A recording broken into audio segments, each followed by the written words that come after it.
don't know this, almost by definition, you can't know this. You don't hear the dog that doesn't bark. So let's take a look at a couple that did. J. Edgar Hoover had a hard-on for Martin Luther King. Actually, J. Edgar had a hard-on for information about anybody, but he was particularly enthralled with Martin Luther King, developed a rather thick file on him. Supposedly, within that file, there was proof of extramarital affairs, stuff that could have created trouble between Martin and Coretta Scott had it come to light. Martin was threatened in a very particular manner with an unsigned note. King, there is only one thing left for you to do. You know what it is. You have just 34 days in which to do it. There is but one way out. That one way was intended to be suicide. When King remained unmoved by this particular threat, another way was thrust upon him. Chief Justice William Rehnquist, hooked on painkillers. Richard Nixon knew this well in advance, courtesy of the FBI, before nominating him as Associate Justice to the Supreme Court. Actually, Ronald Reagan was briefed on this as well. Ronald Reagan knew of a psychotic episode that Rehnquist endured when, during an attempt to detox from his painkillers, he was found running around outside in the middle of the night wearing his pajamas, insisting that the CIA was out to get him. Of course, just because you think that the CIA is out to get you, that doesn't mean that you are paranoid or hallucinating in any way. It's the running around outside in your pajamas that tips you over into that realm. This was 1981. He was named Chief Justice in 1986. That's right, Ronald Reagan knew full well that he was nominating a junkie to the highest judicial post in the land well in advance of doing so. Here's the shit. We want damaged goods in power. We can control damaged goods. Martin Luther King, not quite damaged enough. Rehnquist was. Those 4 stripes that he added to his sleeve for the Clinton impeachment hearings, he got the idea from a Gilbert and Sullivan operetta, from the character of the Lord Chancellor. That's right, he designed his own robes in latter years. In the middle of the year 2000 election mix-up, with the Florida recount underway, the Supreme Court kept dancing around whether or not to get involved and kept kicking the issue back to Florida, which kept pushing ahead with the recount, you know, counting every vote. Somewhere in there, a package got delivered. When the issue came back to the Supreme Court, it came back under the flimsiest proposition imaginable. It contended that George Bush would be irreparably harmed personally should the counting of the ballots continue forward. We want damaged goods in power, if only to have something to throw under the bus. Larry Craig, Anthony Weiner, we knew, there are a dozen and more just like them. When the moment arrives, under the bus. After what seemed like years of harassment, in the face of a mounting scandal, torture memos, voter suppression, U.S. Attorney General Alberto Gonzales finally resigned his post. It was a Monday.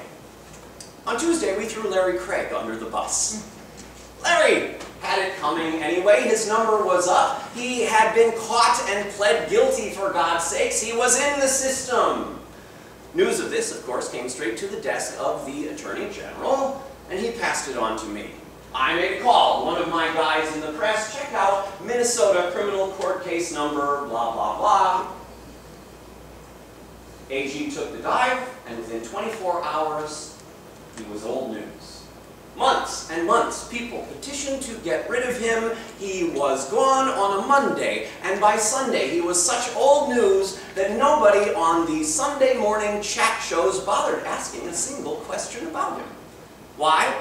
Because the nation had just taken a 6-day tutorial in the bathroom mating dance of the closeted Republican functionary. People are out there living lives of quiet desperation. Quiet enforced desperation. Just imagine what kind of photos we must have of certain key administrators in order to get them to assume the positions that they now assume. Colin Powell. Imagine what it must have taken to get him up in front of the United Nations, evidence as flimsy as saran wrap, insisting again and again that the Winnebagos spotted by satellite were actually mobile chemical weapons labs, and that the aluminum cylinders from Niger were nuclear acceleration tubes. Man of integrity, all the way to the end. Joseph Lieberman.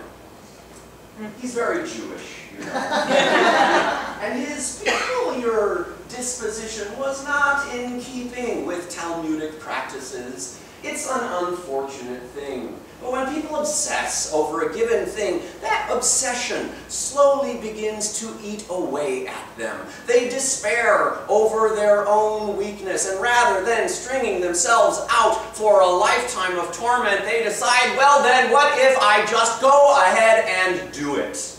Then, at last, I would know that I am the wicked wretch that my mother always told me that I was. I would at least have lived down to that expectation, shake loose of this flimsy pretense of virtue, of moral standing, of integrity. At last, let it all come crashing to an end. But I digress. You don't need to control them all. Some of them actually believe the spin. This may be 10%. Another 25% are gloriously amoral. They will do anything, undo anything, destroy anything, and pretend to believe anything for the sake of forwarding the agenda, doing the job, and absorbing just that little bit much more power in the process. At this point, you only need another 16% to bump you up over 50 and get you to that voting majority. Where do they come from? Fear.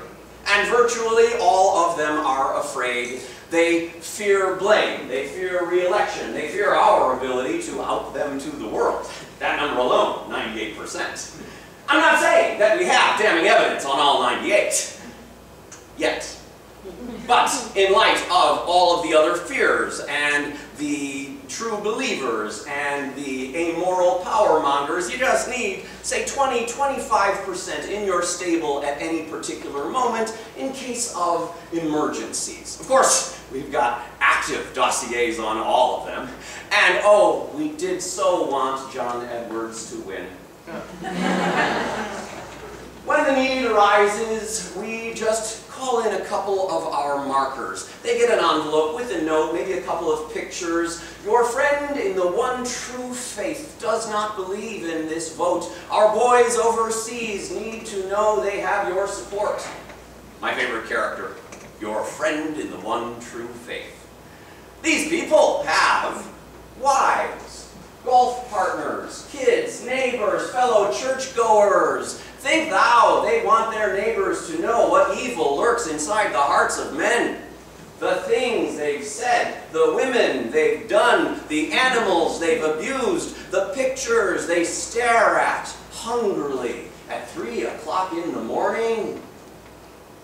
Given the choice, a few more bombing runs are not unwelcome. Oh, the other two. Who are the other 2% who do not have this natural fear? They are the ones who have been outed already. The ones whose long night of darkness has long been exposed to the world. The ones who have passed beyond our reach. The gay man who admits to his homosexuality. The alcoholic who has run his car off of a bridge in the middle of the night. A night that has long been illuminated to all. They are the two that we cannot control. We'll get them in the next life. And so, gentlemen, this concludes our prospectus.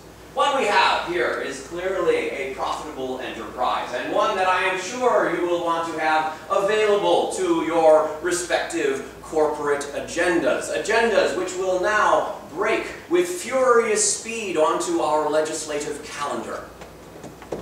Oh, yes, of course.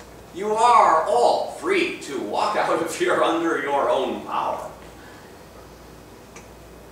But in point of fact, none of you walked in here without first having a thorough dossier developed.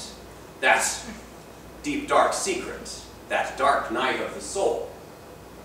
I was there, alongside you, feeling alongside you the seamy underbelly of your darkest fear, watching intently as your long pretense of virtue finally came to an end. I know the despair that lurks inside you all, and I feel that darkness. I empathize for you, and I'm here to see to it that you are justly compensated for those haunting nights and that terrible burden. I take your sin upon myself for as long as you choose to stand by my side. Just never forget, the bus is waiting, and I will throw you under it when the moment arrives. Or I can make you richer than your wildest dreams. Be on the lookout for a package from your friend in the one true faith. You'll know what to do.